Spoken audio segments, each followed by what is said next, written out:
It's all the above, best believe we do it better. I want the fame, the fortune, all the above. I want the checks, the moolah, all the above. From Philadelphia to New York, all the above. Man, tell them other stations they don't do it like us. I want the fame, the fortune, all the above. I want the checks, the moolah, all the above. From Philadelphia to New York, all the above. Man, tell them other stations they don't do it like us. What up? Hey, what's up, guys? It's your girl, Angel Marie from All of the Above, and I am joined here today by country music artist Adrianna Freeman. How are you? I am doing very, very well. Very happy to be here today and to speak with you. Thank you. It's a pleasure. How have you been? How's your summer going? All that good stuff. Girl, it's been busy. Been busy. So I am an independent artist. So I do a lot of my own stuff. And as an independent artist, I mean, you really have to hustle. I mean, you're doing everything, social media, your PR, you name it, you're out there trying to get it done. And then I also am a mother. My son is going to college this year, and yes, Oh, it don't crack. congratulations. Yes. I'm very excited about that. And as far as the music is concerned, this is a full-length album that I've been working on. It's been a labor of love, but we're so close to being done with it, and I am just so happy to share it. Oh my God, so many good things that we're going to discuss today. So are you ready Yeah, for this? I am. All right, so first and foremost, what inspired you to pursue a career in music? Actually, that came about from my grandparents and my dad. So my grandfather was a sharecropper and he loved country music and he really wanted to be a country music artist. Well, back then you can imagine that that was probably not going to happen for him. He also had a lot of kids. And so he just played country music and he always said he wanted to go to Nashville. And my dad grew up listening to country music by way of his father. And so I heard that. That was all I heard all the time because that's what my dad played. So one day my dad said he heard me singing and he felt like maybe I might have a little bit of a voice. So he was like, well, let me see where this goes. So he started to nurture me, he and my grandfather. And so that's where the love of music and some of the drive that I still have today comes from, because it comes from, my grandparents, my dad, and now me. I love that. It's so deep rooted too. And that Yeah. goes right into my next question because you already touched on it when you mentioned like your grandfather and how he always wanted to be a country music artist, but it's like country music is one of those genres where Black artists, especially Black women, are very underrepresented. But now we're starting to see a rise with Black country music artists getting that shine and recognition that they deserve. How does it feel to see country music finally getting the light, like Black country artists finally getting that shine and that recognition, and people not thinking that's taboo or like, oh, that's not for a Black audience. Like, we own this. So it's like now we should be able to flourish just like everyone else. How does that feel? I mean, it really feels amazing. Because when I first got started, there weren't any people that looked like me. Now there might have been a few out there. Miko Marks was out there, Vicky Van was out there, Trini Triggs was out there, Charlie Pride, all but obviously he was out there. So, but there wasn't a whole lot of Black representation in country music. And so for me, I didn't really notice that it was anything different about country until I went to school and I started to become a teenager and started to understand that Black people really didn't listen to it. I was like, okay, I might be a little odd here. Anyway, but seeing it now and seeing that more Black people are open to it, and what people like Beyonce, what she's done is brought in a bigger audience to bring in more fans to country music. And so now that we are having more fans that look like you and I and other minorities, now it feels good to be a minority in country music, because now it's like, yay, I told you it was cool all along. I told you it was cool. So I'm very happy. I'm excited. I'm elated about it. And I'm really happy to see what's going to come of it and just to see how far it goes. I love that. I want to get your take on that actually, since you brought up Beyonce. With Mhm. you being a natural country music artist, I want your raw opinion on this because the blogs always have debates between people who say that Beyonce shouldn't get recognition or the credit as to bringing country music to the forefront and that it dims the light on actual country music artists. How do you feel about that? Do you feel like Beyonce does deserve some credit to where country music is today, or do you think that it was already coming on the rise from the country music artists that we do have that are trending? So I think we kind of have to take it back a little bit and talk about some of the starts and the roots of country music and to understand that it is Black people, African Americans, we have been well engrossed in this music since the beginning, since the beginning, roots music, hillbilly music, whatever you want to call it, that is music that we helped create. So what I do think Beyonce has done, and we do have to give her credit for it, is to open it up to a wider genre of people who before had never listened to country music for whatever their reasons were. But because Beyonce was like, here is a country album, they actually got exposed to other country music artists. So I don't see it as really a negative thing that I think other people may see it as. I see it as her actually doing her part to help bring more awareness to other art forms of music. And so I just think that people just need to embrace it or don't. I mean, this is what I say about my music. I make it, you can listen to it or you don't have to listen to it. If it offends you, shut it off. I don't know. Straight like that. That was a perfect summary, honestly. And Yeah. now that country music is starting to get that representation, at least within the Black community, how do you Mhm. hope to impact the country music genre? Well, I am excited about it. Like I said before, I am excited about it. I think some of the differences between some of the music that I do and some of the other country artists that are newer out there now is my music is a little more on the more traditional country side. And so, not saying that that's a good thing or a bad thing, that's just what I prefer to do. And so, I think that my music brings to it a little bit of a different element because I am an African American. So I have a new song coming out called Halo.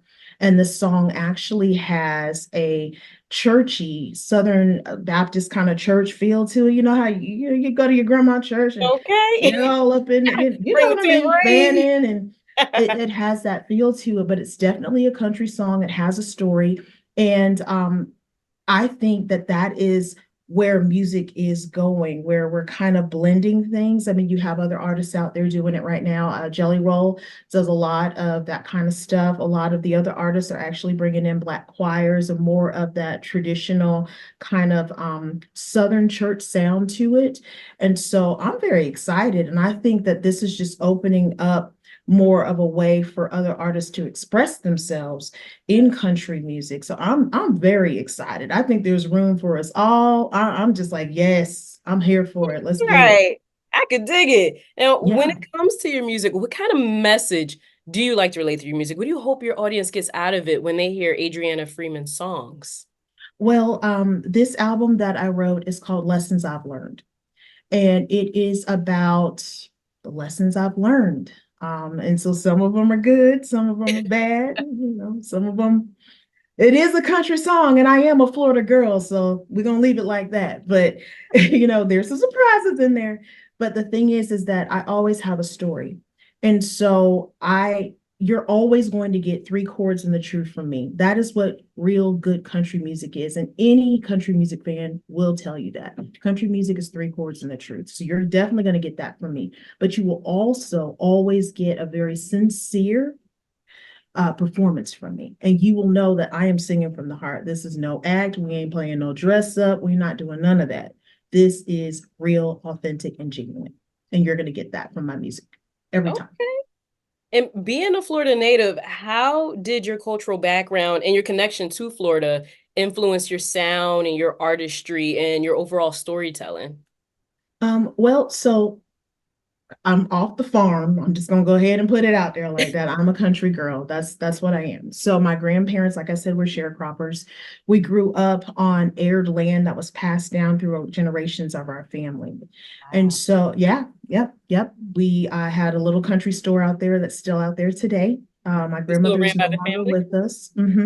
It's our family store. It's a roadside country store where people can come and buy fruits and vegetables and all kinds of fresh food. So I grew up immersed in that lifestyle. And that's another thing about country music that people don't really understand. And that I think a lot of country artists a lot of country fans say that you have to grow up in it in order to really be able to tell the stories and portray the music the way it should be. And so growing up in North Florida and like South Georgia, like I was right there on the county line. So again, I grew up with it. I was immersed in it. That's what I listened to. And so children sometimes can be a product of their environment. And I think that that's how I got the sound. I think that's how I got a little bit of a Southern drawl. I do have to work on it sometimes.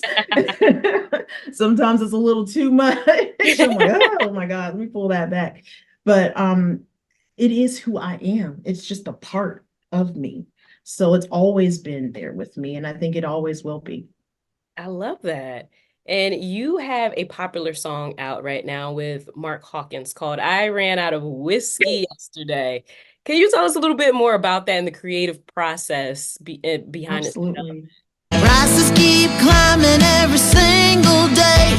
Everybody's woke, but ain't nobody awake. And I ran out of whiskey yesterday. The song was born out of sheer frustration, just sheer frustration. And, I don't get into politics, and that's not what the song is about. It is about the American experience. It is about Americans hurting out there right now. I am a hardworking American and I'm hurting. Things that are going on that feel like they're out of our control, but we are being impacted and affected by it. Things that are biased and just look at this shiny thing over here where you need to be paying attention to the real things that are occurring. What do they say? Those who know will know. And so that's what this song is about. It's about, listen, all of this fighting and all of this stuff, man, none of that matters. The rent is too damn high. That's what matters right now. Okay. Gas is high, prices keep climbing every single day, that kind of thing. And, everybody wants to talk about some of the lyrics that are a part of it. And they're like, oh, you're one side or one side. I said, who said I was one side or the other side? No, I'm an American who is mad right now. And I don't know if y'all, I'm mad. I'm upset. I'm mad. So I wrote a song about it. And then also wanted to convey that, sometimes people look at country music in general, black music, white music. They try to like put it in these little categories and things like that. And what they don't realize is that sometimes the best things occur when two people who are very different work together. Mark Hawkins and I are very different, but when we work together, something really beautiful comes out of it.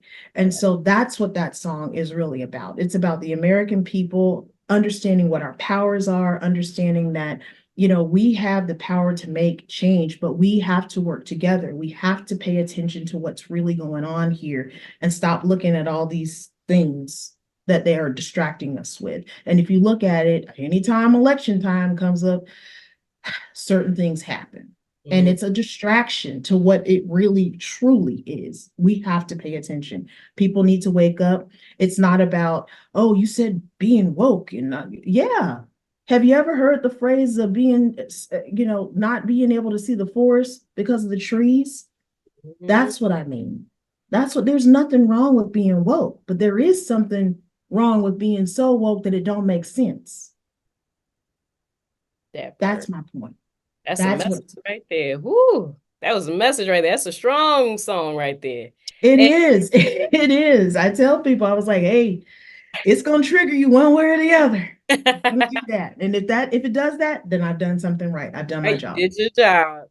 And last month, you and Mark actually submitted that song, I Ran Out of Whiskey Yesterday, in America's Next Top Hitmaker competition for a chance to appear in Rolling Stone, win $10,000, and perform at their Future of Music showcase in Austin, Texas. So what has this moment in this competition meant to you? And what is the process like right now? Where are we? Well, the process is grueling.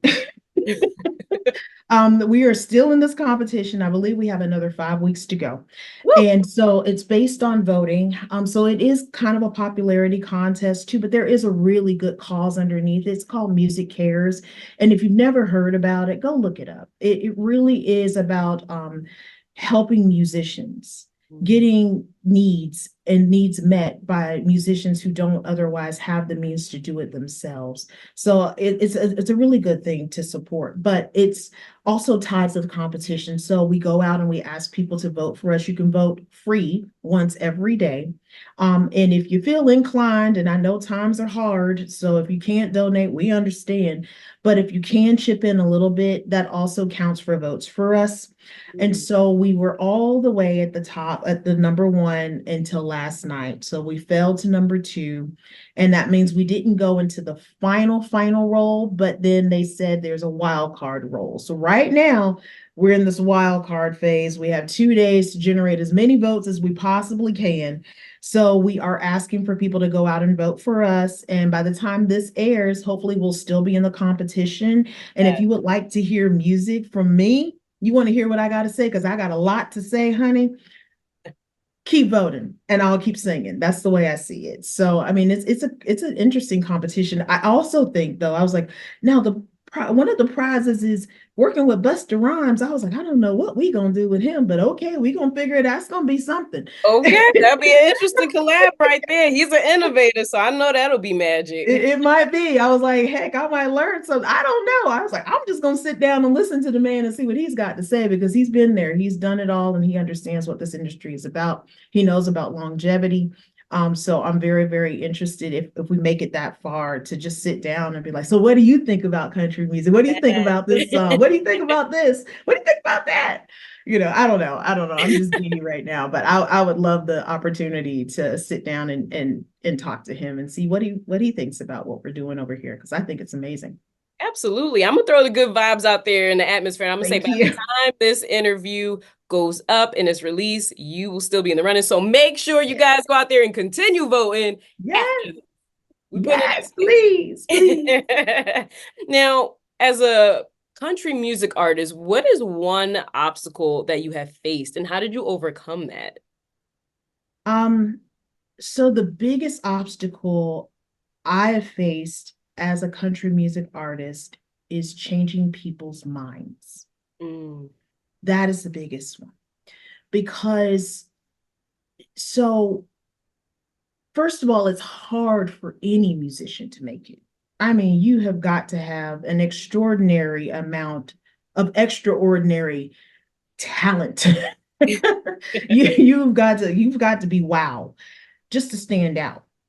And even when you do, you don't want to stand out in a bad way. So it takes a whole lot for you to get to that point. But in the genre that I've gone and have only participated in all my life, I had one other thing that I had to overcome, which was people's minds and their perceptions about what country music is, what it should sound like, what it should look like. Because technically, I didn't fit that mold at all. So the very first time I came to town, me and my dad were green.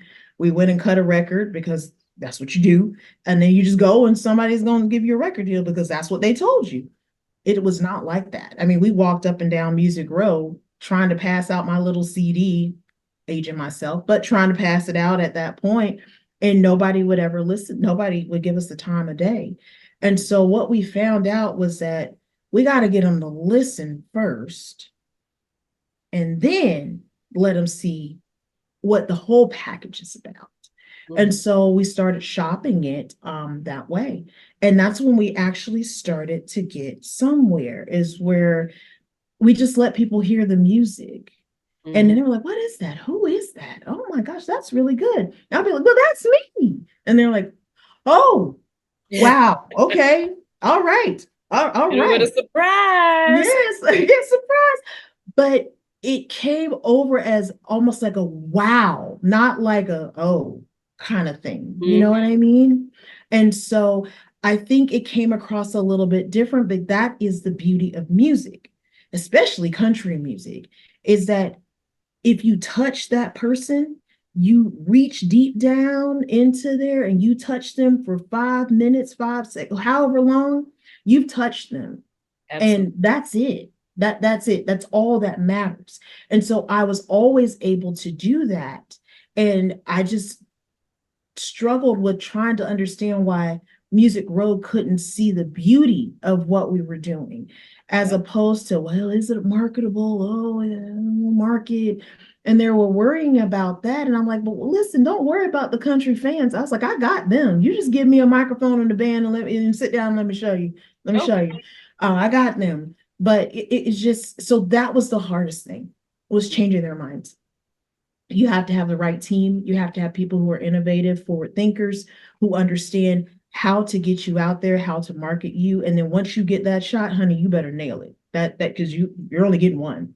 And Okay. so that was the hardest thing, was changing their minds, getting them open to, okay, well, let's see. All right, I'm gonna see. And then it's like, oh wow, no, she's amazing. And so that was the hardest part, is changing people's minds. Yes, your story, it reminds me so much of like Motown, when like segregation and racism was still at an all-time high. And like Tina Marie, when she came out, she had to hide herself because she catered to a black audience. So they didn't want them to know it was a white woman. And then like Diana Ross and the Supremes, they had to hide their face. So it's just interesting how your story still stands for country music. It's like people are still experiencing that in different ways. So that's interesting. But Yeah. you win those people over. But on the bright side, what is the most fulfilling thing about being a country music artist? What do you love the most about this journey? The performance. I just love to sing. So I tell people, the creative part of it. That's where I shine. That's like, I'm actually getting chills right now because I'm talking about this. I love that part of it. That part of sitting down, thinking about something, and then it humming a tune, strumming my guitar a little bit. I'm like, oh, okay, I got that. And then the magic happens when you walk in there with your little song and like, okay. And then you all sit down in this studio and you never met these people, or you met them before, but they never heard the song. They hear it one time, two times, maybe. They have a bunch of, music signs on a page that you don't really understand what that is. It's Nashville number system. I do understand it now, but I didn't understand it when I first started. And all of a sudden, we all played like we've been playing for years. That was like magic to me. And so that is the thing that I'm addicted to most, is the creation of the music and then the performance. Like I want to perform, I want to sing, I want to put on a good show. And then after that, I'm like, hey, how y'all doing? And then I'm ready to go create the next thing, because I'm only as happy about it as if it's new. After I'm, okay, now what do we do now? We've already did that. Let's do something else. So that is the part that I love the most, is to be able to create something and to move people by my words, my voice, the spirit that God's put in me, that it's a gift. I truly believe that. And to watch how it moves people and to see it do good. Yes, yes, yes. Now, with everything that you have experienced thus far in your journey, Mhm. what kind of advice would you like to give to young and aspiring Black country music artists out there? What would you like to tell those young children? Don't give up. Don't give up. And it's okay to be different. Mhm. It's okay to want things that you think maybe you shouldn't want, or are not attainable because you look a certain way. Keep going for it, keep fighting for it, be true to yourself. That is the best advice I can give, because for sure, when I was younger, I got teased about it. Matter of fact, my grandparents used to do the farmers market every weekend. And once I was like 15, 16, I was telling my dad that I didn't want to do it anymore because I would get teased and bullied at school. And it would be bad Black people. They would call me Oreo, say horrible things about me. And that was because I was doing something that I didn't realize I, quote unquote, wasn't supposed to want to do. Not that I shouldn't do it or I couldn't do it. It's, you shouldn't want to do it. Mhm. And so that's the biggest thing, back to changing people's minds. That's the hardest thing you can do. And once you have your mind made up, If it's a negative mind, it's hard to change that. So stay positive and keep going. Eventually, you will get there. It will happen. It just takes time. Absolutely. I hope you all were listening to that. It was a powerful message right there. And you already told us that you are working on a new project. So can you let us know what is next for Adrianna Freeman? What can we all expect to see and hear from you? Well, like I said, the album is going to be called Lessons I've Learned. It's going to be 10 songs, and each song is a lesson. Each song is a lesson that I've learned, or maybe it was inspired by a friend of mine or a family member or something that someone else went through. There's a little bit of everything on there. You got some slow songs, you got some fast songs. We got a little Delta blues on there because, hey, like I said, we like all things. And so also like Christian influence, but that's more so of my church background. I grew up in the church, grew up singing in the church, just like most of us did. And so that's going to come out in the music as well. But I'm very, very, very proud of it. Very, very happy with it. It's getting really good reviews. We're having some stuff reviewed now just to Yes. see what people think. And so the next single that will be out is called Halo. And it's an interesting song. Like I said at the top of the hour, I'm a country girl and I'm also from Florida. So the song has a lesson. The husband wasn't being too nice to the person in the song. And so she just got fed up one day and decided to run him over. Oh, Yes. I wasn't expecting that. Girl, I'm from Florida. Florida woman. No, I do not advocate violence. I do not. However, this is a story of the song, and it really is about some people go through things. People go through violence, domestic violence, and unfortunately, those types of things don't usually have good endings, right? Mhm. And so in this case, same thing happens. It doesn't have a good ending. However, it's better for her. Right? Not for him. Not for him. So I'm really excited about it. It has a churchy kind of sound to it, and I'm really happy about it. I had my family record the video with me. I had them all as part of the video because I wanted to make a keepsake. Like my family, all of us are getting old, and I wanted to have all my aunts and my uncles in it, and so they're all playing parts in the video. And I personally think now we ain't gonna talk about this newest movie. Y'all don't get mad at me. Y'all don't hate on me, but it does have a little bit of a Tyler Perry feel to it. But with an Adrianna country twist. That's how I'll put it. So I'm excited for people to see the video, to see what they think, and I'm just excited about this album. I'm so happy with it. I mean, I've been doing music now for many years, and this is some of my best work. And I'm very, very proud of it. I've already told all my team, I was like, you know what, if this is the last thing I do, the last record I do, Nashville's like, yeah, we still don't like it. It never goes nowhere. I don't care. I am so happy with this album. I did it my way. I didn't let anyone tell me how to write, what I should and should not say. Didn't let anybody tell me what videos I should do and how I shouldn't. You know what? I've been there, done that.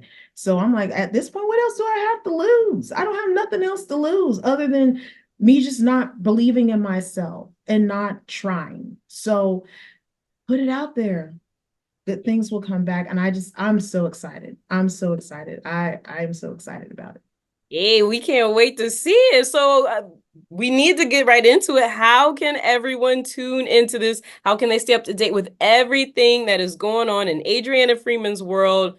All that good stuff. Give us your information. Oh, yes. Okay, here we go. Here we go. So it's adriannafreeman.com. That's my website.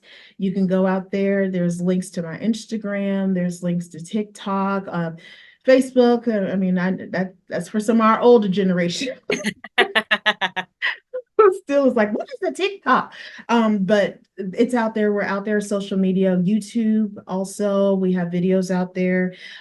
We will be hosting kind of like a live album party release. We're going to be doing that sometime a little bit later. So, just stay tuned. Check my website out. If you sign up for my website, you'll get like a newsletter from me. And so you'll know what we're doing, where we're going, and all the interesting things that I think are going to happen right now. Also, we did a documentary, film a little bit, maybe 15, 20 minutes, so that people can really understand the background.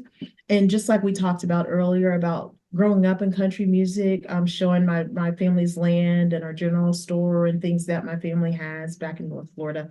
So I am just really excited about everything that's coming out and that people getting to know me, because I've been out there for a while. Matter of fact, I did well internationally, many times over, like way more than I ever did domestically. And we can speculate why that happened, but the point is we're here now, and now is a good time for country music. So I am so excited. And my heart is just full with just like happiness and joy. And I'm like, yeah, it's gonna happen. I can bet. I'm going to say congratulations in advance, and we cannot wait to see you continue flourishing out here, see your name in lights, see you on the Country Music Awards, all that good stuff. Girl, I'm a dancing school girl. Listen. But before you guys go, make sure you also follow our information. You can find us on Instagram, TikTok, and Twitter at _all-of-the-above-1. That is how you stay up to date with everything that is going on with our show. You can also visit our website at www.alloftheabove-podcast.com. That is our hub where you have access to everything. You have no excuse not to miss any of our platforms, any of our information. And also visit our YouTube channel. Make sure you hit that subscribe button. We are at All of the Above Podcast. That is where you will see this amazing interview with Adrianna Freeman and a host of other celebrity interviews, special guests, independent artists, local events in Philly, all of that good stuff. Adrianna, thank you so much. This was a great interview. I wish you the best of luck. I obviously listen to your music because I have to do my research on all of our people, and you have great music. So I hope people watch out and get ready. Thank you, girl. I'm telling you, this next song, Halo. Woo, honey. Oh, I gotta listen to that. I'm biased because my name Angel, so I gotta listen to Halo. Oh, you're gonna love it. You are gonna love it. It has my auntie's stamp of approval. My pastor, he was like, it's good, but it's good. But I was like, just go ahead and say you like it. It's okay. It's okay. Oh, you guys gotta watch out for that. Make sure you follow Adrianna Freeman. You subscribe, you visit her website, subscribe to her newsletter so you can get all the information and stay up to date at all times, especially when Halo comes out. Yes. I'm your girl, Angel Marie, and we will see you guys next time. Wednesdays at 7, Angel Marie and Kevin playing the illest records, bringing us back together. Philly is all season, storming through any weather, leaving the track bleeding, way we pull it together. We applying my pressure, I am your new professor, teaching in some semester, pay attention to lessons. I like a chili pepper fresh out of Louisiana, it's all the above, best believe we do it better.